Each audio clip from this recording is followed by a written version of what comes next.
Hi, and a huge welcome back to the channel today. Thank you so much for tuning in. I really appreciate it. Today is your part 2 of the Great Depression series, where we're going to be specifically focusing on the finance, the banking sector of the Great Depression era, what happened during that time, but more importantly, how does it link to exactly what's going on today? Many people say that 100 years ago things were very different, banks were different, finance was different, and although that's true, they're a lot more similar than you might think when you cross-reference what's happening today, right here and now, in terms of the crisis versus what happened back then. So just like part 1, I'm going to be reading out diary entries as well as some references from historical books. Now, remember, these are books that were in print at the time. They're not books that I've purchased or downloaded now based on the Great Depression. These are old books. Some of them are 60, 70, 80 years old that I have in print, and some of the diaries as well. Fantastic diaries. The beauty of these publications is that they can't be manipulated with, such as some of the other things that we're seeing where there's all this manipulation and propaganda because, and again, we won't get too political, but certain governments don't want you to know exactly what happened back then because many people would lose their trust in the government of today. So with that said, let's get into some of the entries. December 1930, the Bank of the United States, a private bank with no actual government status, collapses in what was the largest bank failure in US history at the time, freezing some $200 million in depositors' funds. Prices are falling rapidly, and the dollar buys you a lot more today than it did a couple of years ago. The problem is there is no money in circulation. So let's just look at this then. The Bank of the United States. Does that sound familiar to you? A private bank with no actual government status. Sounds a little bit like, what's that big bank called that we all talk about a lot? Oh yeah, the Federal Reserve. And of course, I haven't even come on to FDIC yet, which is supposed to cover people's deposits. What many people don't know is that FDIC was actually introduced in 1933. This is right in the heart of the Great Depression, which went on for years and years later. I'll talk about exactly what happens and how reliable this FDIC actually is. March 1930. Long lines of people can be seen withdrawing their deposits from the bank today. The bank officials look scared. Then his entry goes on just a few days later. No bank withdrawals are allowed today. They are doing an audit, they tell me. Everything will be back to normal on Monday. The manager has just told us all in line. I visit Joe at his home. He gives me bad news. I feel sick to my stomach. Joe was a bank manager at the time and the friend of one of these men that's writing this diary entry. At home now, the president is on the radio and tells us all not to panic. All is well. You can probably guess how this is going to end up. So this was 1930, March of 1930. Let's continue on. Okay, so we have 3 entries here that are all the same, which is very unusual. So these were all the same entries from across 3 different diaries. So I'll just paraphrase very slightly. The banks cannot allow withdrawals anymore because the money is no longer there. The banks explained that they lent the money to people for mortgages and businesses, which they can no longer collect upon. This is due to homes being in the negative and business at a standstill. There is no hope. How will we ever escape this trap? And you may recall I talk about this a lot with house values and why I feel that we are going to go into a housing crash at some point in the near future. And of course, let's relate this to you watching. The chances are you have a mortgage, or you may not have a mortgage, but you probably know someone, a friend or family that has a mortgage, or you bank with a bank that issues mortgages or issues loan. It doesn't really matter. In some way, you will be affected on this. I don't know how you're affected, but you will be in one of those categories. So let's say that you are a depositor, you're a saver, you've saved money in the bank. Well, what happens when that bank goes bankrupt, or when they start doing some of the things that you're hearing here in these entries. Again, back then, people said there was no possible way that the banks would restrict withdrawals. The banks were solid back then. They were safe as houses. And this is why it took people by surprise. They were shocked when this finally happened. So your bank, I'm pretty sure, issues loans, business loans. And look at businesses right now. Businesses are on their knees. Businesses are collapsing at an unprecedented rate right now, far faster than the Great Depression. And you can check that. They are collapsing far faster than what happened in the Great Depression. Whereas that took years to happen and businesses to collapse, this has happened in a few short months. And people say it's because of the virus. No, it's not. It's because of the government response to the virus, the government shutdowns, the lockdowns. This is what's caused the collapse without having enough support or structure for the smaller independent family businesses. Now, of course, the big businesses are still standing, but if you're enjoying this video so far, please click the like button. I really appreciate that. Helps the video to get ranked. Subscribe to the channel, but more importantly with this video, please share it with your network. Whether that's over social media or you're sending it to your friends on WhatsApp or whatever you're going to do, please share this video as widely as you possibly can to forewarn more people of what may be coming. The big businesses are not the ones that employ the majority of people. I've said this before in a couple of videos. Most of the people employed are employed by the SMEs, the small to medium-sized enterprises. The SMEs are also the ones that pay the corporation taxes, pay the taxes to the government, pay the taxes to the city. The big corporations avoid the taxes completely, Cayman Islands, or these other offshore jurisdictions. So I think that we're in for a bumpy ride ahead and people just simply cannot see it. The same with mortgages, banks loaning out money for mortgages. Some of them have been giving out 90%, 95% mortgages to people. This is at a time when houses are at an all-time high. And it's just common sense. There's only one way you can go after an all-time high. Sure, okay, it might continue on for a little bit longer, but remember, these are prices that are going up, not values. It's very different. Prices are going up, but at the same time, the government is printing and printing and printing, just creating all this new currency. So of course prices in hard assets are going to go up. They have to. Where else is the money going to go to? And again, it's not even money, it's currency, but we'll move on. Bank holidays are used as a way to stop people withdrawing money. Okay, we've got two entries here. Without warning, all banks, which are not even connected to one another, restrict withdrawals to 5% of balances. This all occurred on the same day. I'm told this has happened not just here, but across many cities. It's hard not to think suspicious thoughts. Now you've got to appreciate people 100 years ago or 90 years ago were very different in terms of their trust and their skepticism to people of today. People back then trusted in the government, they trusted in the banks, they believed that everyone was very honest. Here's entry 2. It has come to light that the 5% withdrawal restriction was passed into law in a secret meeting. I am starting to lose all faith in our government. Do you think? Goodness me, this would not happen in today's day and age. As soon as we saw that, we would all say straight away, okay, what's about to happen here? Although the banks say that some depositors are frozen, anyone depositing new money in the bank may withdraw on demand. Entry 1. Guess what's entry 2? This comes sometime later. Fooled again. Even new depositors no longer allowed to withdraw their money. There was constant restructuring of the banks with broken promises, constantly going back to freezing withdrawals even of the accounts that had recently deposited money. Again, I don't think any of us are surprised to be hearing this. Next entries. Cash is king. If you have cash, you can buy assets like stocks for pennies on the dollar. The problem is that very few people have any cash. Cash is the only thing that talks these days. No checks or credit are accepted anywhere.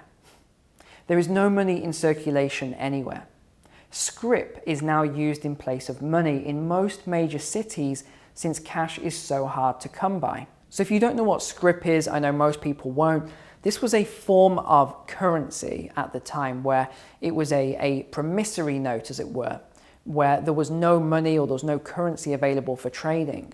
So let me give you some examples of where scrip has been used in the past. So these are remote coal towns, military bases, ships on long voyages, or occupied territories or countries in wartime.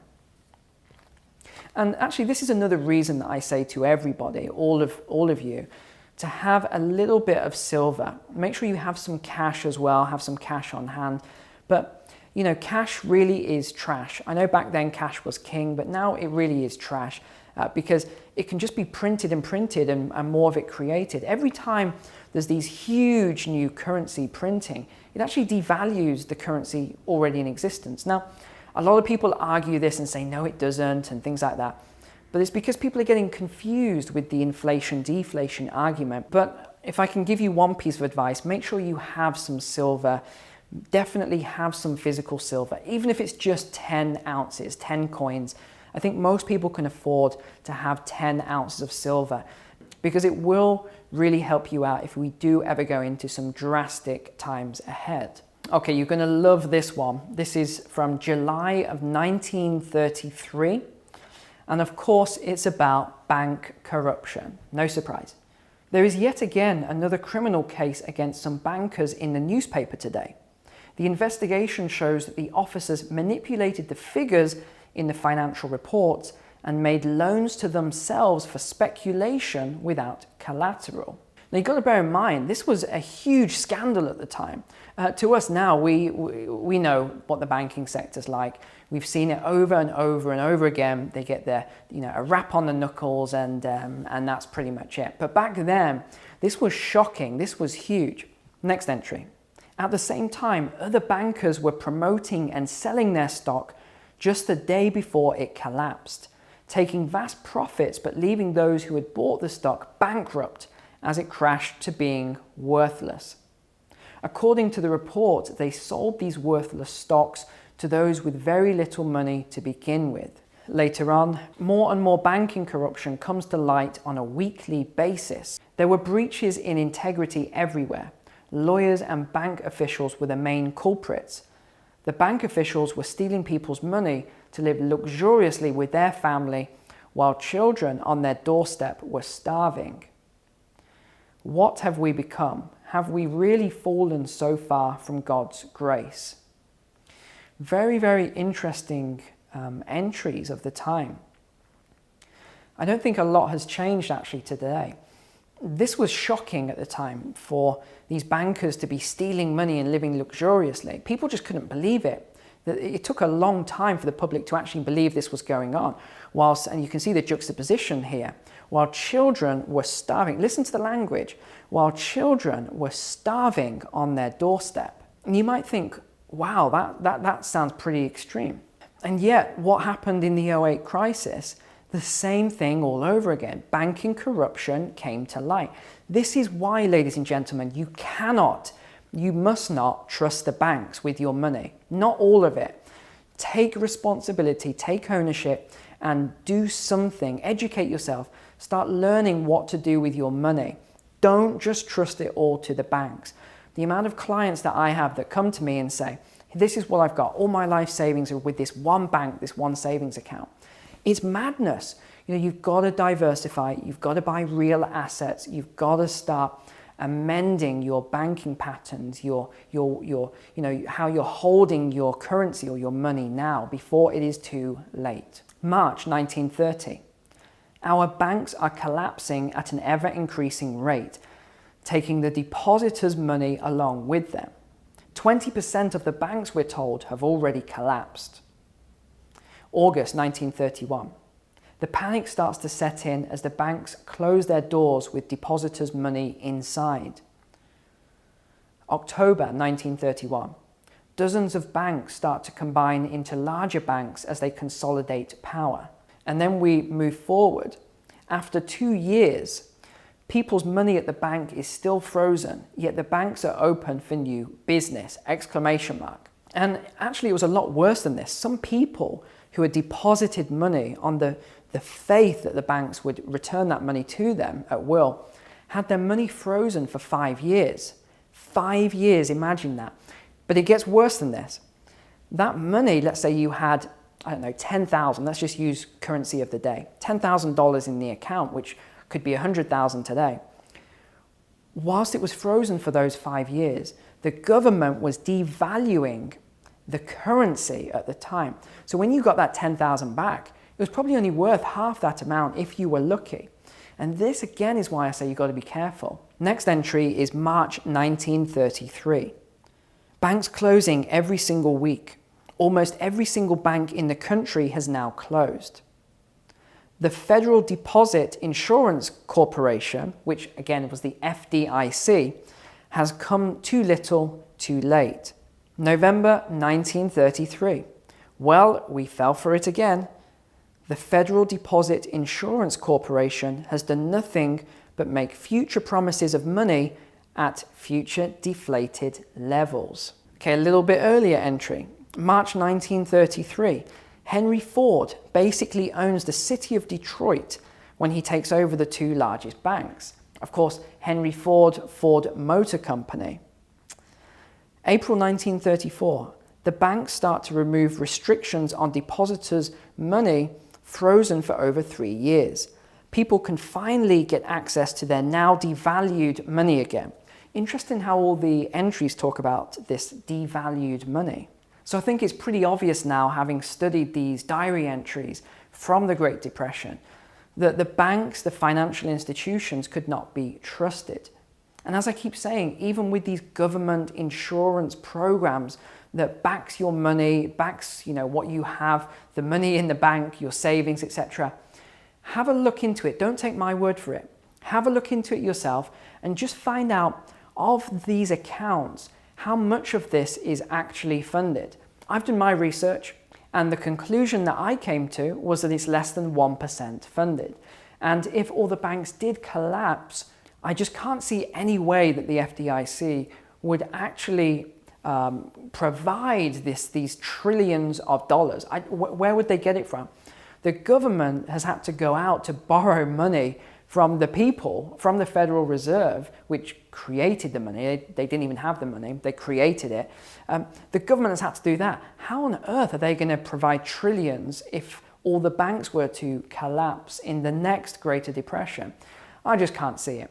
And of course, this is why I say to make sure that you get some form of advice. Now, I wouldn't class YouTube as advice. I'm talking about getting some proper advice, one-on-one advice from someone who can help you with your finances, especially if you have some savings, you don't know what to do with it. Yes, you can approach a financial advisor, you could go to the bank, etc. Personally, I would recommend you don't go to the banks and see those financial advisors because they are very biased. They'll recommend the bank products which are atrocious, because you've got to bear in mind these banks are they are to the limit with bad debt. And for me personally, I think it's only a matter of time until all of these debts just crumble in upon themselves. And don't even get me started on the derivatives market, which is just an apocalypse waiting to happen. So your best bet with your personal money, if you do have a lot of savings, you're concerned about it, is really get some proper advice from someone, figure out what to do with it. Because as I say a lot of the time, even not taking an action is taking an action. So what I mean by that is, if you just leave the money in the bank, you're still taking an action. That is a non-action, as it were. But either way, whatever you do, you are at risk. You leave it there, and if anything happens in the future, then your money is at risk, just like the people in these diary entries where we're seeing this pattern, this repeating of history with a lot of things that are going on right now. Now, do I recommend financial advisors? Yes, sometimes. It depends on the financial advisor. I think many financial advisors, especially those that watch YouTube and they're quite alternative, tend to be quite good. I really do feel that some of them tend to be quite good. But then you have the bulk of financial advisors. These are the ones that don't watch YouTube, don't watch finance channels. They're very set in their ways. They're very old school. These are the ones personally that I wouldn't get financial advice from. I have a lot of clients that come to me. Again, I'm not a financial advisor. I just got to add that caveat. I can only give, insight on what I do with my money. And one thing I see this pattern of regularly is people going to financial advisors for advice, and the financial advisors telling them, buy this stock, buy that stock, do this, do that. It's terrible advice based on 20 years ago, or even 10 years ago, when things were very different. The US dollar is being devalued at an unprecedented rate. It truly is. The government just keeps creating more and more dollars. There's stimulus, there's loans, there was the bailouts in the 2008 crisis, the banks were bailed out, AIG was bailed out. All these things, it's only a matter of time until the US dollar ends, and it will end. It will be replaced by something else. We're not entirely sure what that will be just now, but it will eventually end. So I'd say just make sure you get the advice from the right people. Start planning now what to do with your currency, your money, when the time comes. So thank you for watching this video today. I hope you enjoyed part 2 of this series on the Great Depression. We'll now go into part 3. And apart from that, please click the like button, make sure you're subscribed to the channel, share this video, make sure to share this video with someone, leave a comment below. Apart from that, thank you so much, God bless, see you in part 3.